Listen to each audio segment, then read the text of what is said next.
It's my journey. No, it's my journey. It's our journey. Each person is on a unique journey in life, either growing closer to God or farther away. The television series My Journey showcases the real-life transformations that have brought individuals closer to God. Join us now for another episode of My Journey and witness the power of faith and perseverance. Welcome to My Journey, where we talk with men and women of faith about how God has used them to fulfill His purposes for Israel and the Jewish people in the 21st century. Today, I'd like to introduce my dear friend, Theresa Miles. Theresa and I have been friends for, almost 25 years now, and ministry partners during that time also.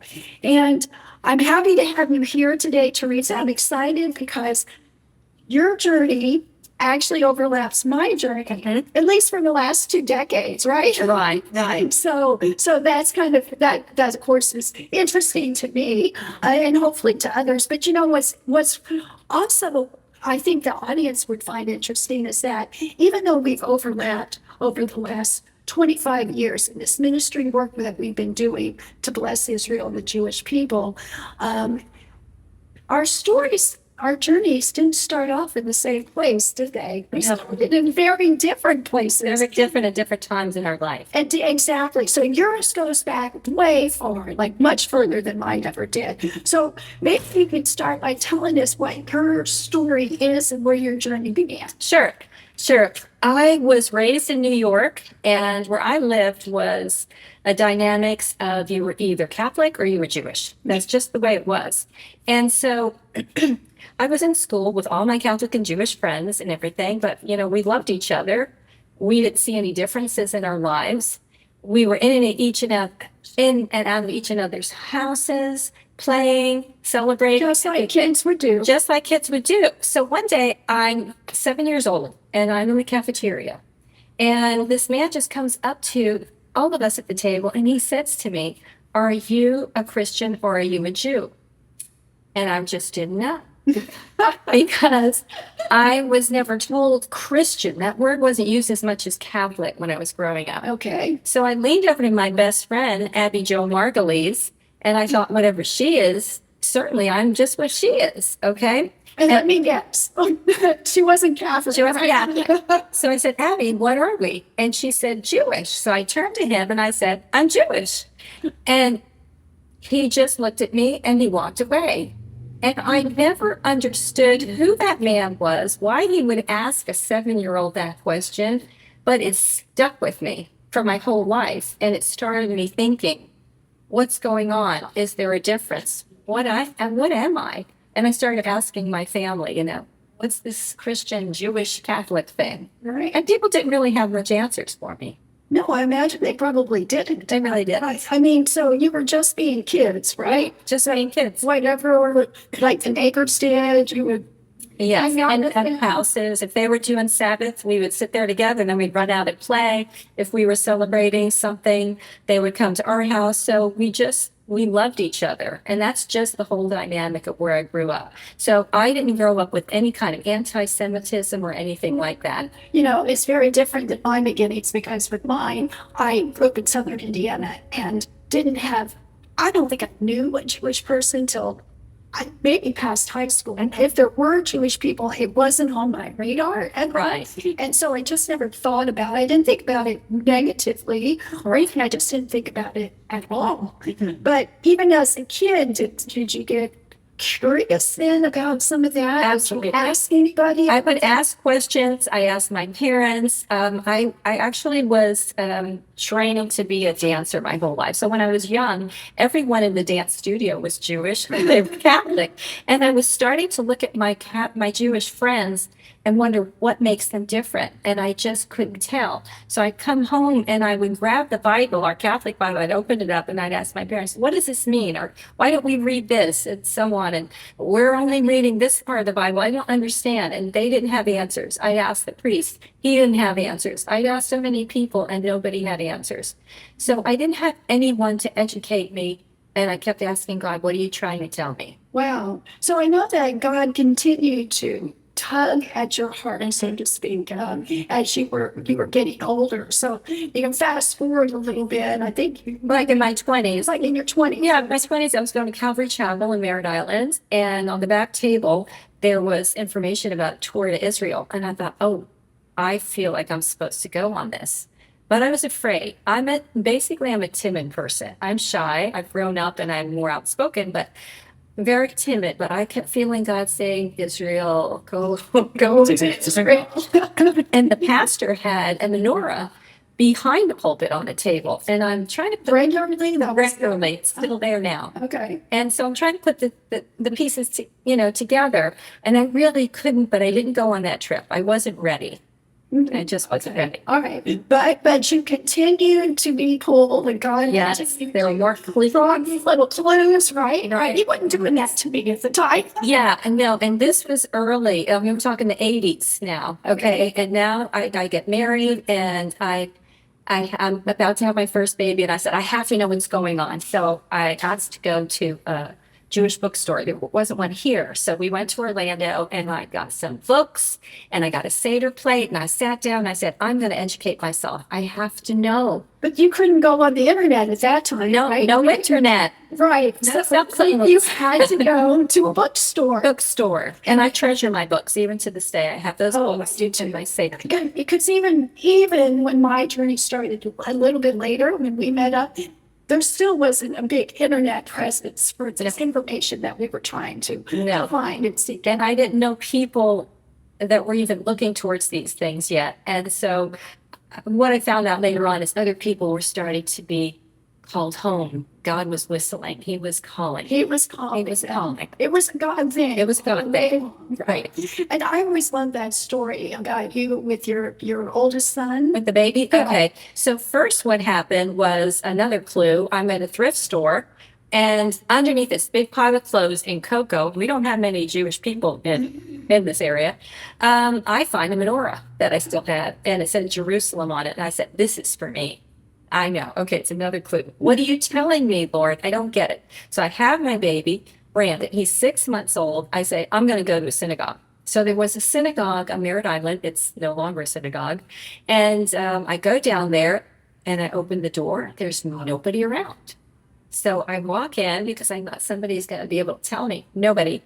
I stand in the middle of the synagogue with the baby on my hip, and I look all around. I said, okay, God, here I am. What are you trying to tell me? Did he answer? He didn't say anything. It was very quiet, but I'm like, these are still all nuggets, all treasures that I was putting together to figure it out. Like opening a treasure chest. It's just a little at a time. Wow. I love how he was working. And as some of you in the audience, I think probably most of you in the audience know and are familiar with the Hebrew Roots movement. And basically, it's a relatively recent phenomenon where Christians all over the world are waking up and realizing that their faith didn't just spring from nowhere. It actually has really deep roots in the ancient Jewish faith. And I think this is what God was trying to show you, that it didn't just come from your Catholicism. Right. No. And the thing is that what I had to really get straight was when people would ask me later on, well, these are all Jewish things. I was like, no, it's not. It's just the Jews have kept them as treasures for the world and held them for us, that through great persecution, these are Hebraic. They're for everyone who believes in them. They've been carrying this torch for us. So anyway. And it hasn't been easy. No, it hasn't been easy. Great persecution. And because I became involved in this, I started to see and feel a little of that persecution. Because as I got some of these things I wanted to understand, for instance, I got maybe a little Star of David to wear. I started feeling persecuted by people. I'm like, wow. That's interesting. Yes. And so the Jewish people have been experiencing this their entire lives. But Yes. This is a relatively new phenomenon, as I said, the Hebrew Roots movement. And so But it's growing. it's growing. It's growing quite a bit. And were there other people around then at the time? Did God put you Well, so what I did then is then I had 3 kids. Okay. And they're still like, that keeps you busy? that keeps me busy, but I'm still like, I'm curious and I'm starting to read the word. And so I was plugged into First Baptist Church in Merritt Island. And because I have kids, they had childcare. And I said, I'm taking advantage of this. So in they went. I went to the ladies' Bible study, and they were going deep. They were into covenants, things like that, teaching about the prophets and the Old Testament, as they call it. And I was on fire. I was like, this is what I needed to know, the whole Bible, because it's not just one quarter of the Bible, it's the complete Bible that I wanted. So I was learning that. I met some people there. I got connected with Pastor Tony at Whole Loaf Church.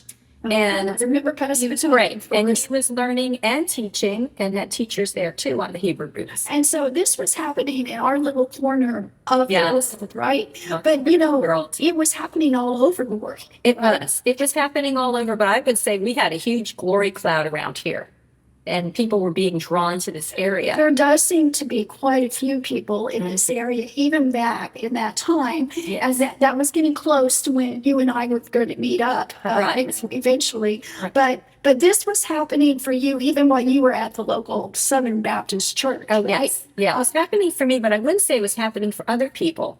And it wasn't happening from the top, right? Oh, no. It wasn't happening from the top. From the top, not at all. Yeah. It was like God was calling individual people. Right, kind of a grassroots Yes, kind of thing. definitely. Right? Yeah, exactly. I took my kids to Kol Mashiach and Messianic Synagogue, and so we could understand and learn. We were just trying to immerse ourselves so that we could really get the fullness. And then as I'm volunteering at Whole Loaf, I listen, and the teacher was teaching Hebrew roots. I said, I'm not doing kitchen work anymore. I've been here.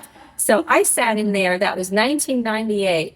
So within 3 or 4 months, I was on my way with my husband to Israel for the year of Jubilee. It was phenomenal. It was like a flood of great spirituality that was happening. It was the floodgates were open, and it was being poured out, because the year of Jubilee, great things happen like that. And other Christians were drawn, I think, for that year too. Who came Yes. to Yes. Israel at that time. So it was all happening around the world. Yes. And yet you were part of that. I was. I really didn't know what to get into, but I knew I had to go. I was so passionate about it. And I couldn't stop this passion that the Lord set in my heart. So I farmed my little children out. They were really little. I was even nursing one of them. And everybody was supportive behind me, the whole family and everything. And over I went, and it just changed my life. And you learned some things when you were over there. Oh, Right? yes. Yeah. Well, beforehand, and even while we were there, we were learning about the dynamics between the persecution of the Jews. So we went up to the hills of Samaria, which now is being defined as the West Bank, but there's no West Bank. It is the biblical heartland. Right. Okay. Right. So we're up there, and I could see these telephone poles being cut down. And I asked, what is that? And they said, well, because the Muslims in the area don't want the Jewish people in the land, so they cut off communication. Wow. And it frightened me. Wow. Yeah, exactly. Right. Because you're seeing there, it is a spiritual battle. It's a spiritual battle. It's a spiritual battle. And any one of us who gets into this type of ministry work experiences that spiritual battle. Yes. And we have it so easy here in America. We don't really understand this type of battle going on. And only recently have some people woken up to it since October 7th, right? And we've noticed the rise in anti-Semitism.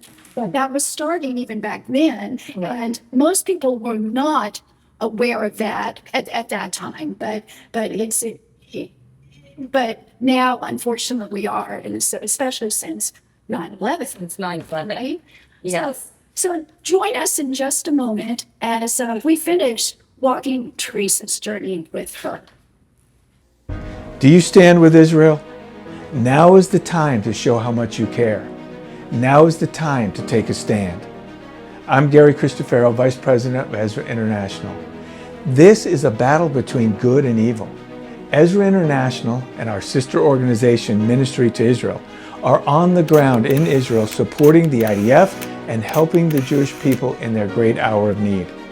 We are supplying tens of thousands of items: food, clothing, mattresses, Kevlar vests for the soldiers, and so much more. We are helping the evacuees and helping keep our recent immigrants safe. With the recent rise of anti-Semitism and anti-Israel sentiment around the globe, Israel is still the safest place for the Jewish people. It is their home. Will you help? please go to EzraInternational.org and give to the Emergency Relief Fund today.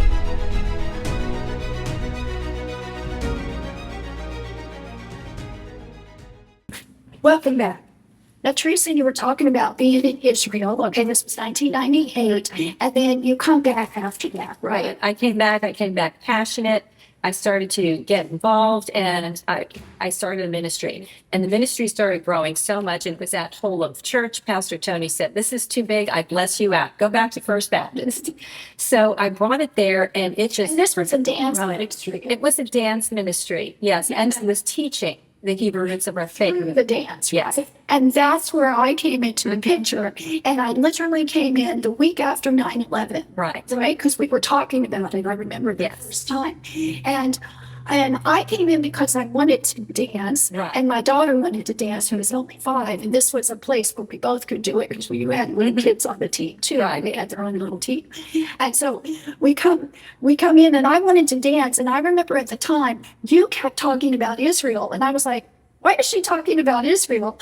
And I realized very quickly why you were talking about Israel. I knew nothing at that time. God had not prepared me in the same way He prepared you. But it was like going from 0 to 100. It's no time flat. No time flat. That God was doing this great restoration work, right? And we even at that time went to D.C. We did. Right? We got that chance to dance in D.C. We did. Washington, D.C. Yeah, and that was for a Zionist conference, right? Right. And I wasn't even sure what a Zionist conference was at the time, but I went because I wanted to dance. And I remember being there, and all of a sudden they're teaching about Israel, and they're talking about reframing your view of Israel. And it showed 2 maps, and it showed a close-up view of Israel. And it's like, okay, Israel, big bad Israel doesn't want to share any of its land. And then it backs up, and you see little bitty Israel with all of the Muslim nations, the hostile nations around it. And then you're like, and I remember sitting there at that going, oh my gosh, God told me at that time my life was going to change, right? Oh, yeah. And it did change on the way home, right? That's when we started Project Restoration. It was the plane. And because we wanted to restore the Hebrew roots of the Christian faith to others. Exactly. So it's Project Restoration, which we prayed about and we fasted for. And what's interesting, we got the verse, Isaiah 58:12, which I do want to share with the audience. It says, your people will rebuild the ancient ruins. You will restore the age-old foundations. You will be called repairer of the breach, restorer of the streets of dwellings. It was all about restoration. It really was. It was exactly what Peter was saying in Acts 3:21. Jesus is waiting in heaven for the restoration of all things. And we were part of it. We were. We were part of it. We were part of the big restoration. It began in the 40s when Israel was established as a nation, right? And then He started to restore His people. But He had to restore us too, back to that ancient walk of faith, right? And that's what He was doing, and that's what our ministry did. Right? It was. And I think what drew people to us was because we were passionate, we were excited, it was uplifting, we had fun, it was very family. Anybody could come along, and we would teach them along the way and just love them into this. And it was, and at times we would have, anywhere between 40 to 80, 100 people connected with the ministry. On any given event or anything that we've had easy 35 people at least twice a week. Right. Actually rehearsing, right? Rehearsing for performances. Yes. I remember our first Feast of Tabernacles celebration at the Baptist Church. Right.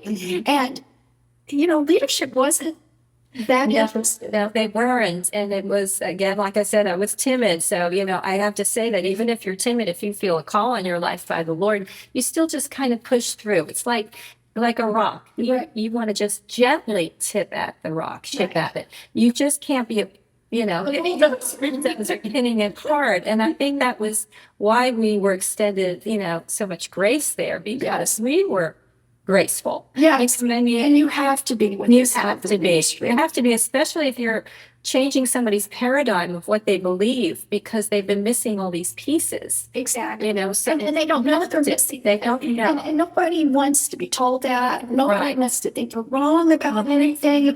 And so that's, you have to be very gracious and gentle. Yes. But even with our first celebration, we had 1,000 people showing up. And that was without, nobody mentioned it from the pulpit. No, they didn't want to because they didn't understand what we were doing. They didn't really support it, except for the pastor. He had given us the golden scepter and said, sure, go ahead. But I still didn't really talk about it. No, they never did. But And that was the God thing that it was the golden scepter that the king puts out and says, okay, you can go forward. He trusted us. And he trusted us, and that was good. And Yes. I had always felt like that was a God thing, and so that allowed a lot of doors to open. When we were working at the Baptist church, the doors opened to churches all around. Yes. Right. And different organizations as Yes. well. Yeah. And so just to say about you coming to the ministry, it was like I was praying for a partner. I needed somebody who could help me because it was so much. God was just dumping so much, either vision and all kinds of things in my lap. And I said, I need somebody who would be just like hand in the glove with me. Right. And I just thought we worked out perfect. Well, we did, and both of our kids were in school at the same school. That's right. I remember dropping them off and having meetings in the car. In the car. Yeah. And we'd have a big event coming up, and we would be listening to the music. Yes. And we would be choreographing in the Yes. car, right? We'd be deciding on costumes and who we need to talk to and who needs to build a set and all that. It was great. Yeah, it was great. That was like office in the car. And I have to say, our children learn in volumes. Yeah. And to this day, that's what we're trying to do, is to mentor all these younger people so that they could grow up and be able to carry the torch themselves. Yes. And they're doing it. They're doing a good job. And they're more perceptive to what's going on in the media, what's going on spiritually around the Yes. world. And they're leading their families that way Yes, as well. they're all grown now. They're grown now. Yes, exactly. You know, in 2005, we took the ministry team to Israel. Right. And I don't know what if you remember, but in 2005, something was going on in Israel called the disengagement. And basically, the world was putting pressure under the leadership of the U.S. for Israel to give up more of its land in order to have peace with its hostile neighbors. And at the time, in the summer of 2005, the land we're talking about is what we know now as Gaza. Then it was called Gush Katif. And you actually, before 2005, you went to Israel. Yes, that was very interesting. Yeah. Because I had a love and a passion for Israel. People found out about me because Israel's not a very big country. Right. Okay, so I give It's a small world within the Israel of Israel. Yes.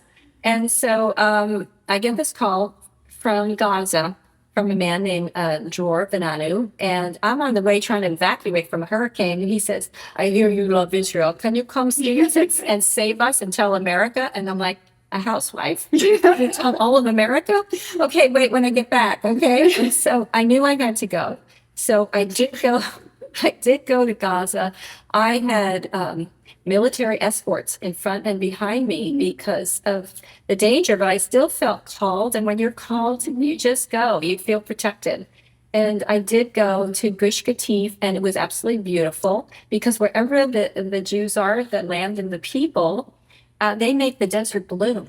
Literally. And I saw the desert and I saw the sand, and I was holding it in my hand like this. Yet when I looked around me, there were greenhouses and just fields. And that's what the Bible promised. Yes. And his people were in his land, and land would respond to it. Yes, and their homes were lovely, and you could feel the calm and the peace everywhere. But in 2005, Israel disengaged from that area, which literally meant A very unemotional word, disengage. It meant pulling all of the Jewish families out. Even the graves were lifted and taken out. Yeah, unbelievable. And I remember we were on street corners in Israel, in Merritt Island, trying to say, stop the disengagement, stop the disengagement. I almost feel like, a prophet stands on a corner saying, listen, people, listen down there.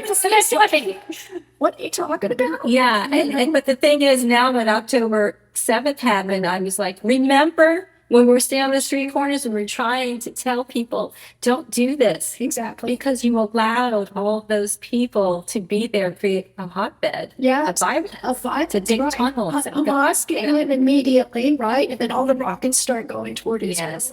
And it leads right up to October 7th right now. And all of that goes back to 2005. Yeah. So we go there in 2005, right? Yes, we brought the whole team there, all of our children, because my whole heart was, I could teach all this in the ministry, but they need to see it. Right. Even pastors need to see it. Everybody needs to see the heartland where Jesus walked. Right. So our children were running where Jesus walked. Exactly. They were climbing on the walls all Yes. around the city. It was great. Enjoying everything. It was the Feast of Tabernacles. So we could see the little booths, the tabernacles and huts everywhere, all over. It was great. And we also visited the people who'd been displaced Yes. from Yes. the conservation area in what were called tents. The 10 cities. Yeah. Because they were displaced, they didn't know where to go. So first we went to a hotel where Jorvanano and his family was. And then he told us where the 10 cities were. So we went and traveled and visited them. And you could see, even in their affliction, the joy and the love. Absolutely. And our kids are running around playing with their kids, and they were offering us food. Absolutely. You know, it was just amazing. Yeah, that feast, it's all about hospitality. They were Hospitality. hospitable, even from their tents. Yes. Which was absolutely amazing. But that was my first time to go to Israel. I'd been there a couple times before that, but it was my first time, life-changing. And I would obviously recommend that everybody who's a believer go to Israel for that experience. But we did learn is that it's not all fun and games. We were standing with Israel, but we were standing against Israel's enemies. Yes. And you know, our lives in 25 years, we can't go back over everything, but we did realize that standing up against Israel's enemies, not easy. Not easy. To do. And No. we And you want to support them. You want to support them because they're our family. Right. So like when I was in 1998, when I first went up, when I was on the bus, this one woman jumps up. She was an American who decided to go back to the land, a Jewish girl. Her name was Sandra Barris, and she ran an organization called Christian Friends of Israeli Communities. Yes. They needed friends Right. because of the persecution. So we could come alongside through Yes. the persecution. That's what I did, and I helped become a liaison for two communities, Eli and Mevo Dotan. And so that's another story there. But if we could be there through persecution, because that's what it's going to be, we are brothers together, and that's what we forget. Absolutely. We haven't been taught that as Christians. Yes. But the thing is, what I like to teach when I'm teaching now, because we're in a different season at church, is the whole grafting in Romans. That's a Christian scripture we all used to. That's right. Because Paul said it. Yes, Romans. And he said the tree is Israel. Right. And we are wild branches. Okay. And some of them are broken off. So that means they have lack of understanding. Right. And so we're put into the tree. So we're grafted in. That's our family. That's our So family. if we're put into the tree, we should look a lot alike. Right. We're not like a mango branch being grafted in. Right. Right. Exactly. So what advice would you give to someone who's being called in the type of ministry work that we are doing? What advice would you give to them? Oh, wow. Well, you have to remember there's going to be opposition, and that's okay. Yes. Because no matter what you do, if the Lord's calling you, you just keep walking forward. Right. And you walk forward gently. Remember, you don't beat the rock. You just plant seeds. Right. And you be joyful. I think that's really the key too, is your enthusiasm is what draws other people. Absolutely. Enthusiasm, acceptance, gently sharing what you know. Yes. Okay? Because if people don't understand, you can sit there and say, it's okay, let me try again. Right, exactly. And I think that that's extremely important. It is. This type of ministry, it's the patience. It's Yes. And you know, God has a lot of patience with us. We have to have a lot of patience. So you use the fruits of the Spirit. Yeah. Love, joy, peace, patience, kindness, goodness, faithfulness, Exactly. gentleness, and self-control. Exactly. You know, so I want to thank you for joining us today. I'm so excited about this because this is our life. And I have to say, this has been the highlight of our life. Exactly. I'd say that. Exactly. Yeah, it really was. Exactly. And I want to thank you for joining us and joining Theresa and me as we've walked out this journey together. And I just hope that Theresa's journey inspires your journey. Shalom, everyone.